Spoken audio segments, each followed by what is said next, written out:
Thank you, Anish. Thank you, Neelkant, for making it here.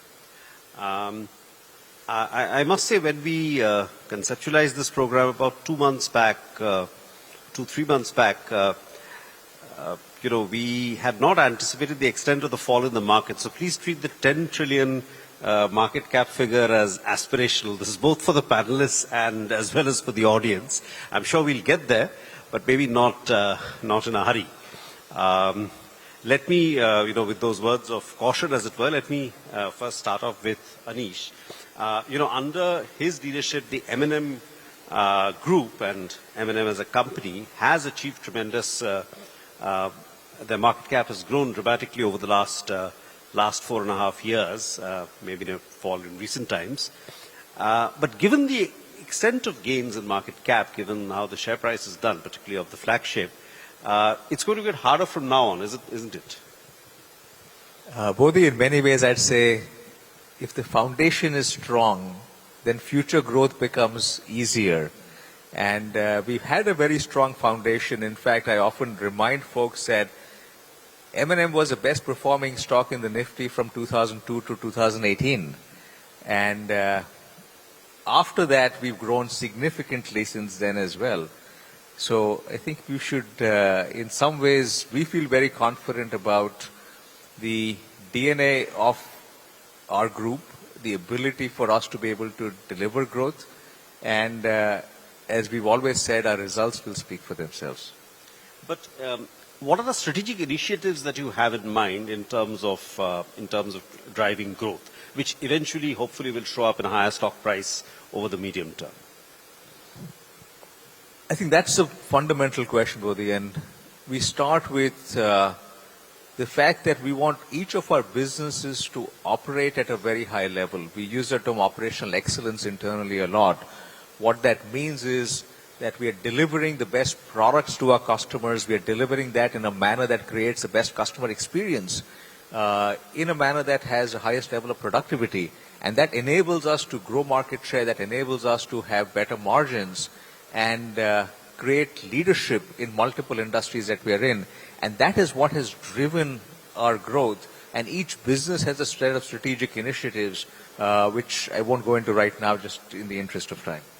Right. Neelkant, if I can bring you in. The economic survey, I think it was not this one, the 2024 economic survey, expressed some concern over financialization of the economy. You also have some views about what is a healthy market cap to GDP ratio. Why don't you talk us as to, are we now at a healthy level given the fall? What is a healthy market cap to GDP ratio? I don't think there is a healthy market cap to GDP ratio that you can prescribe at all times. Markets are going to be trading in ranges. As you think about the market cap to GDP ratio, divided into two parts. What is the corporate profit to GDP ratio? And then what multiple you want to apply to that. For a long time, I would say from between 2010-12 to 2021-22, the profit share of GDP was falling. So, and therefore, Nifty earnings were growing at 4%, actually till 2019, and then GDP was growing, of course, at 11-12%. So, I don't think in the next 5-6 years, profits will grow slower than nominal GDP. So that should be supportive of a higher market cap to GDP. This is one of the reasons why even in the US, the market cap to GDP ratio is very high. In China, it's very low because corporate profitability or the corporate profit share of GDP is low. Then it comes to the multiples. Now, the multiples, by definition, will be volatile. So you will see them getting affected by cost of capital, what is the risk-free rate, what are the alternatives available, and general euphoria and pessimism. And I think we are coming off of a very high level. We were at a record high. We've never seen those levels. The range that, if you plot 2004 to maybe 2020 or so, was 60 to 80%. We were at 120. So we are now maybe down to about 100%. Can it fall another 10% from here? Perhaps yes. Will that happen because nominal GDP grows and market cap stays the same? I think that's the most likely scenario.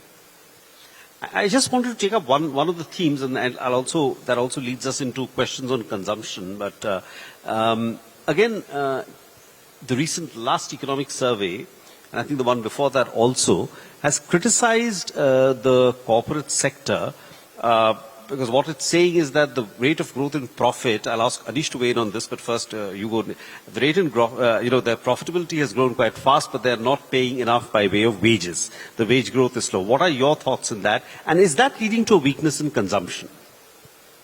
I think the observation is right. I'm not sure this can be solved by corporate suddenly becoming more charitable. There has to be a market solution to this. So remember that at this stage of economic growth, most economies tend to see a rise in inequality. So there is a surplus of labor. This is a classic Arthur Lewis growth model, where there is a surplus of or underemployed people in agriculture who want to get employed. By solving some basic problems, we have significantly increased the number of women who want to participate in the labor market. But the number of jobs that we can provide can only grow at 1 or 2%. And therefore, labor doesn't have enough pricing power. Capital is in shortage. That is pretty much the constraint to GDP growth right now. And therefore, capital formation, so the capital share of income keeps going up. And there is another aspect to it, which is that the investment share of GDP, which was at 34% in 2012, had fallen to 27% in 2021. It has since then bounced about 3-4% points. But as the real estate cycle turns, as the power generation cycle turns, I expect it to keep going up. So if GDP grows at 7, consumption will only grow at 4.5. This is arithmetic because most of the activity is happening on the investment side. And within that, the top 15%, 20% may grow at 10%, but the bottom 70-80% may grow at 3%. Now that is the outcome you should expect if there is no intervention. How is it that we were able to bring down consumption inequality between 2012 and 22? It was by significantly investing in productivity boosting things like providing people electricity, providing people cooking gas, toilets, pakka houses. And maybe now we need to take it one step further and provide them cheaper capital. And so there are tools to reduce this, the pace at which inequality worsens. But I think we should gear ourselves up and maybe expect some further increase in inequality.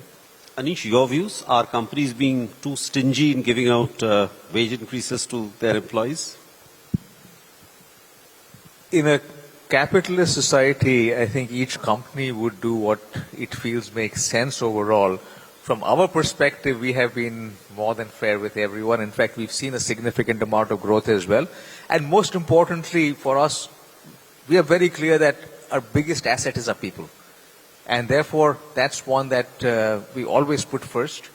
And while the averages may suggest something different, I think I would just say that in a capitalist society, sometimes you've got to go through some of the cycles and things work out better after that. There's been a lot of debate recently about the work week, about 90-hour work weeks or 80-hour work weeks. What are your views on that? So I've had a very clear view on this, which is each person must set the right balance for themselves. Over my career, the balance I've set is weekends will always be with family. And that's one thing I look back and I'm very happy about because the years I've spent with my sons growing up is something I wouldn't have wanted to give up. And during the weekdays, I'd work what was required. I've never counted the hours, but I would always spend weekends with family. But that's my balance. Right? I think each person should set their own balance and should do what is right for them at that point in time. So there should not be a definition around number of hours. It's more about the output, the quality of the output. It's about the balance that each person wants. And organizations must support that. And that's what we need a friendly culture, a friendly organization to do, is to be able to say that we recognize the balance each person wants. There are times when there are needs of individuals that require even further balance. And that's what an organization should be able to support at a time of need for each of their associates. That's one thing at the Mahindra Group we are driving in a significant way in an overall initiative that has been there as part of our culture for years, which is around We Care. A specific maternity program that we have is a 5-year maternity program in terms of significant, not just benefits, but in terms of how we provide the time that each person needs when they go through maternity. And not just that, but across many different things. So for me, it's more around, can an organization support the needs of each person? And can each person ensure that they have the right balance that is appropriate for them? So the question is for both of you.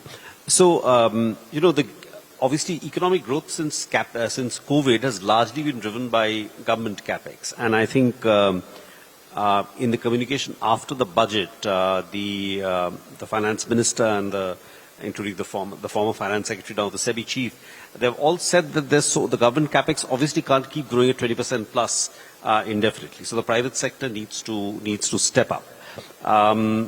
When will that happen? Anish, why don't you go first and then I'll come to Neelkant. Well, Bodhi, first I would give a lot of credit to the government for staying consistent on capex, because the multiplier effect is far greater. Having various SOPs can increase demand in the short run, but that's not the right approach for the economy, so I would give a lot of credit there. From a private sector standpoint, again, back in a capitalist society, it is going to depend on capacity utilization. Our auto business has almost quadrupled capacity now in the last 4 years, because we've seen that level of demand. The industry overall has not grown at that rate. Many other industries are starting to get to 75-80% capacity utilization. That's when we're going to see greater capacity come in. So I feel that private sector capex will follow. Overall, we are very optimistic on the Indian economy. And it is just a matter of time that will happen, but that is part of driving greater demand, and which will then result in higher capacity utilization and therefore private sector capex. Neelkant? Yeah, so I think we have to view the problem a bit differently. We are getting caught into that classic psychological trap that something that you see very often you think is very important. Just to give you perspective, if India's investment to GDP ratio is 32%, central government capex as a percentage of GDP is 3.2%. So it's only 1/10 of the total capex that we are doing currently. So to ascribe all of investment in India to just what the government is going to do in the next 3 months is, I think, being very myopic. So I would break this down into two parts. The first is, why did the investment to GDP ratio fall in the first place? So of the 7% fall from 34 to 27 between 2012 and 21, 5% point was because of a drop in household investments in dwellings. It was the real estate cycle. Just because it is not something that can be managed at a central level does not mean that it's not important. The real estate cycle is an absolutely integral part of business cycles in most large economies, and so it is here. The recovery that we have seen post-COVID has actually been boosted by a significant pickup in real estate capex. The second part is the corporate investments in power generation and on items or goods that feed into real estate construction are the two elements that slowed down the most, because the real estate cycle was down, the power generation, we had overcapacity. Now we need to invest again. In the next 7-8 years, we'll need to add a lot of power capacity. And you see that the companies that feed into the real estate construction cycle, like metal, cement, they're doing a lot of capex. You see that most metal companies today are back to 3.5 times debt EBITDA. So they are aggressively investing. You see last year we imported 10% of our steel. The second aspect is that when we think about India's manufacturing share of GDP, we tend to forget that there is a lot of internal demand that we need to focus on. And I'll just take 30 seconds to explain that as we move from, say, a $4 trillion GDP to, say, a $20 trillion GDP at some time in the future, of the 16 trillion of extra GDP, not more than 1 trillion is going to come from the change in net exports. 15 trillion will be domestic demand. This is true even for China. And therefore, we have to be focused on things that consume goods. And the biggest consumer of goods is real estate, because this is the biggest investment a household makes through its lifetime. And therefore, I think as we think about the capex cycle picking up, we have to be focused on how quickly is real estate construction reviving. The cycle is doing well, but I think we have been losing focus on how fast approval should come through and all that. Once that starts reviving, I think the economy will be fine. Okay, two quick questions. First, I'll go with Neelkant. Is there any, the government has also been concerned about the fact that the economic growth is close to 6%. It should at least be closer to 7%. I mean, there's been some concern on that fact. Is this a cyclical kind of a slowdown, or are there structural elements? It is absolutely a cyclical slowdown. It is a self-inflicted slowdown. There were three factors: fiscal, monetary, and regulatory. So the fiscal was because of elections, the government spending took a few months longer than it should have. So the first half of the fiscal year was unduly slow in terms of exhausting of fiscal spending. We have seen a pickup there. So I think we are coming back to normal, and that headwind has disappeared. Regulatory, I think our regulators have become too risk averse, and as the governor very rightly said, that we need to balance safety and efficiency. That's happening in other regulators as well. So at least some of the regulatory tightening is being reversed.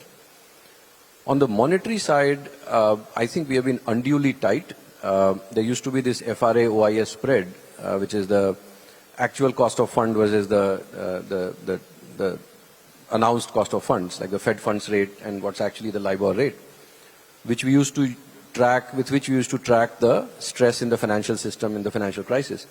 In India, the 12-month CD rate is still 760.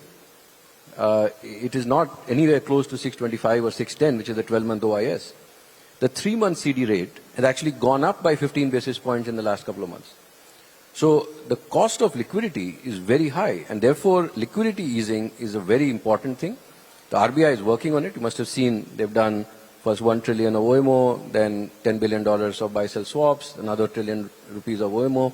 I think another 2-3 trillion is needed. And then I think the growth rates can rebound to 6.5-7%. Anish, M&M Group is present across a wide range of businesses and sectors. Do you see any slowdown in consumption? We have not seen a slowdown, again, a function of the products we've had. Our auto business, our SUVs will grow 20% year over year. Our farm business is growing well. In the fourth quarter, we're expecting a 15% growth year over year. And that's very significant from a rural standpoint. Hospitality, our resorts are at 84-85% capacity. So as we look across businesses, we've seen a lot of positivity, actually. I think Neelkant explained it really well in terms of the short-term impact and what drove that. A lot of those factors have reversed now. So with that, we would expect growth to increase. And if I were to just take a step back, over the last 30 years, India has grown at 6.5% on average. If we look at some of the factors that will change the growth rate that are in play already, the digital stack that drives productivity, GST, which makes it much easier to transport goods across states, a number of other actions taken to drive ease of business, we would expect an 8% plus growth rate over the next decade. That is the goal that India should have. And that is something that's eminently feasible given what we have today. Another factor that will drive that is Make in India for the world.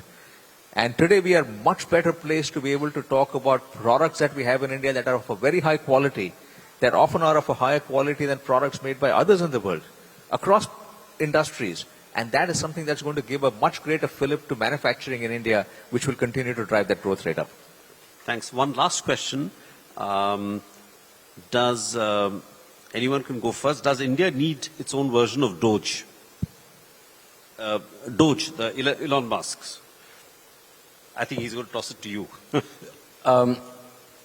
I do think so. I think that, an economy 7 times our size, like the US, has 16 departments.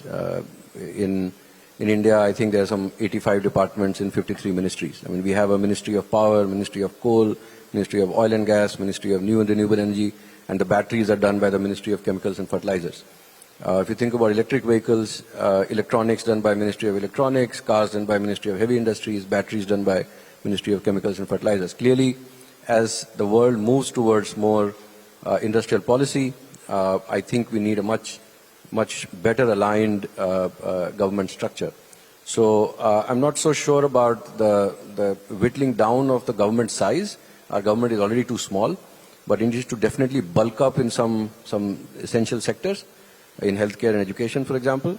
But there definitely needs to be a lot of restructuring of the government for us to be more competitive. Anish, you want to take a shot at that? I think the key factor is efficiency. Think about how we would think about it in the private sector. Are we running something efficiently? Are we enabling each function in the business to operate at a level where it achieves its objective of serving the customer well? And similarly, that's the same question from a government standpoint. And what we see actually over the last few years is a much greater level of efficiency, because we have seen a focus on driving ease of doing business. We've seen our ministers and secretaries working extremely hard. I've personally seen that in my years through FICCI last year. And I think we're seeing a significant increase in that. What we also have to remember in a democracy, there are multiple stakeholders and there are certain objectives. So the goal of improving efficiency should always be there. That does not go away. But we've got to do that in a way where we do not end up breaking glass in some form. Anish, Neelkant, thank you so much. Thank you.